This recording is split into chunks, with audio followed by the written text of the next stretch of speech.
Melandainya inflasi Amerika Serikat di bulan Oktober menjadi angin segar bagi tanah air. Indeks harga saham gabungan dan nilai tukar rupiah kompak menguat pada perdagangan Jumat setelah adanya rilis data inflasi Amerika Serikat.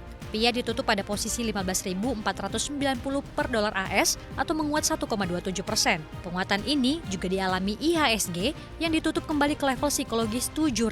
IHSG ditutup menguat 1,76% bertengger di 7.089. Angka inflasi Amerika Serikat yang semakin landai itu memicu optimisme pelaku pasar keuangan terhadap berkurangnya agresivitas Bank Sentral Amerika Serikat The Fed ke depan dalam menaikkan suku bunga acuannya.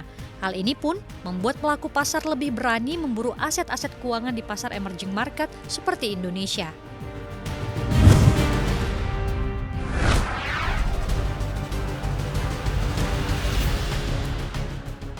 Menko Kemaritiman dan Investasi Luhut Binsar Panjaitan menyebut pertumbuhan ekonomi Indonesia cukup baik dibandingkan dengan beberapa negara lain. Terlebih, saat ini kondisi global sedang tidak menentu dan banyak diterpa badai. Kondisi ini pun sempat membuat Menko Luhut kaget, sebab Indonesia menempati peringkat ketiga dalam pertumbuhan ekonomi terbaik di antara negara G20 lainnya.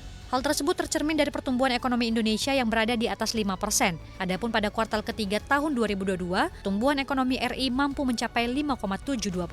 Di samping itu, menurut Luhut, saat ini stabilitas makroekonomi Indonesia juga bisa dijaga dengan baik meskipun berada di tengah gejolak global. Terbukti, inflasi per akhir Oktober 2022 berada di angka 5,71% year on year. Serta kondisi nilai tukar rupiah yang meski mengalami pelemahan, namun tidak sedalam mata uang negara kawasan.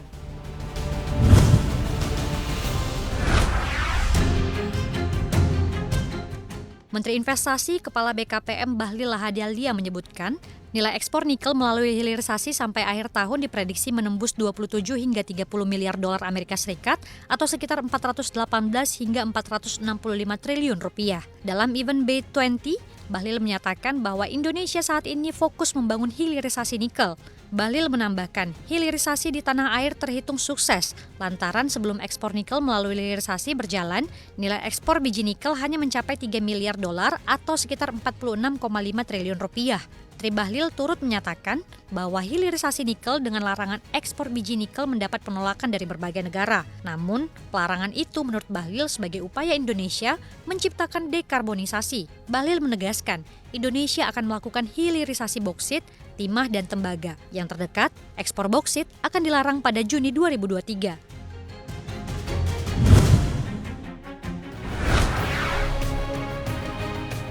Ekonomi Malaysia kini tengah berada di atas angin. Pasalnya, ekonomi negeri jiran tersebut melesat 14,2% pada kuartal 3 tahun ini.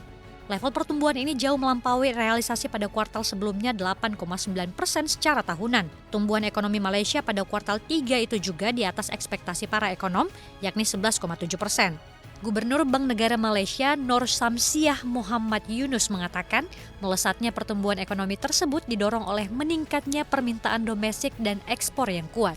Nur Samsiah juga mengatakan secara keseluruhan ekonomi Malaysia tumbuh 9,3% dalam 3 kuartal pertama 2022. Tahun depan ekonomi diperkirakan akan tumbuh 4,5%, didukung permintaan domestik yang kuat di tengah terus membaiknya pasar tenaga kerja.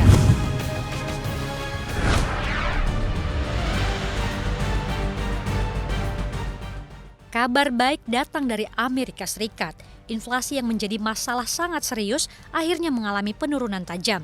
Departemen Tenaga Kerja AS mencatat indeks harga konsumen AS naik 7,7% secara tahunan pada Oktober 2022. Inflasi AS ini lebih rendah dari bulan September 2022 yang mencapai 8,2% secara tahunan. Sementara dibandingkan bulan sebelumnya, inflasi AS Oktober mencapai 0,4%. Sementara itu, inflasi inti yang tidak termasuk harga bergejolak menguat 0,3% dari September menjadi 6,3% pada Oktober. Biro Statistik Tenaga Kerja mencatat, harga tempat tinggal menguat 6,9%, harga pangan 10,9%, dan biaya energi 17,6%. Data inflasi di bawah ekspektasi ini kemungkinan menekan ekspektasi jika The Fed menaikkan suku bunga acuan 75 basis poin pada pertemuan bulan Desember mendatang. Meskipun pelaku pasar lebih condong terhadap kenaikan 50 basis poin. Jika dilihat hingga tahun depan, probabilitas suku bunga berada di 5% hingga 5,25% pada Maret 2023.